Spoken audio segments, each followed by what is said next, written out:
impianti frenanti. Adesso siamo alla parte relativa ai rischi legati ai impianti frenanti se non sono di buona qualità o trascurati, visto che la nostra sicurezza dovrebbe essere la prima cosa che abbiamo in mente, però molti trascurano questo aspetto. Mi spieghi quali sono i rischi connessi, per esempio, se io compro un prodotto di scarsa qualità, che sembra simile a tutti gli altri perché i freni, le pastiglie sembrano tutte uguali, però poi di fatto dietro ci sta qualcosa che molti non conoscono. Mi racconti un po' cosa avete fatto voi?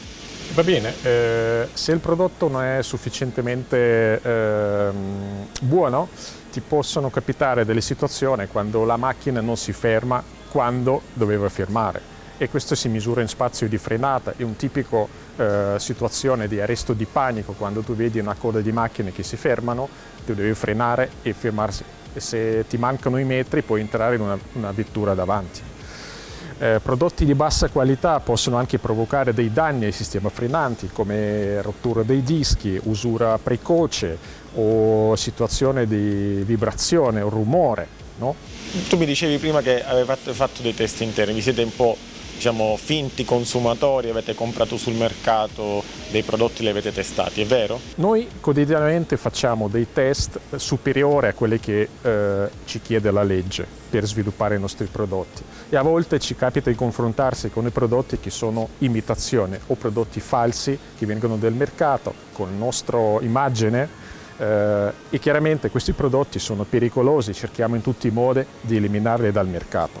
Qui abbiamo alcuni esempi come pastiglie che hanno materiale che non è sufficientemente prestazionale, quindi invece di frenare in 40 metri con ABS in frenata di panico frenano in 70, e quindi questi 30 metri di differenza fanno sì che la vettura può essere salvata o no, o la vita anche. Assolutamente, e ci possono essere anche dei rischi, per esempio di rottura, come mi dicevi prima, anche le pastiglie possono deteriorarsi, vedo qua.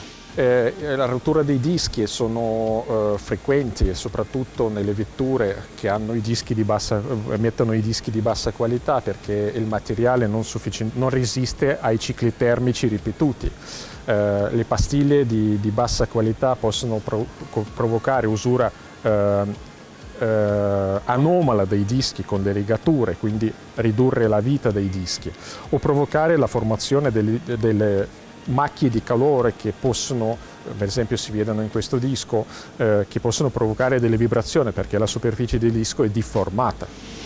E quindi tornando all'aspetto, diciamo, della manutenzione, molti consumatori a volte un po' trascurano la manutenzione dei freni, posticipano sempre la sostituzione sia delle pastiglie che dei dischi. Qual è il consiglio che possiamo dare? Quali sono poi i rischi evidenti? Per esempio io vedo qui un disco molto usurato, perché dopo un po' dovrei sostituirlo? Qual è il rischio che ci sta? Quindi non risparmiare sulla sicurezza, primo consiglio generale.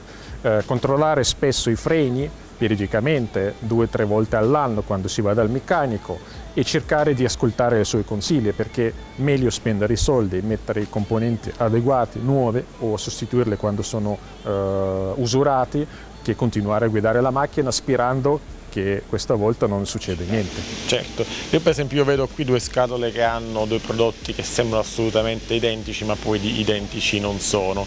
Quali sono le caratteristiche che io dovrei conoscere per distinguere, o comunque almeno il mio installatore dovrebbe conoscere per poterle distinguere? Guardi, esiste tutto un sistema di identificazione che noi mettiamo per garantire che il nostro prodotto è perfetto. Dalle etichette indelebili, dal marcaggio, una marcatura delle pastiglie, dall'etichetta che deve presentare alcune informazioni legali che sono obbligatorie in Europa.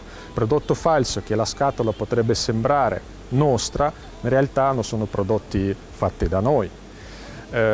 Questo per esempio si vede nella mancanza di codice del regolamento 90, che in Europa è obbligatorio.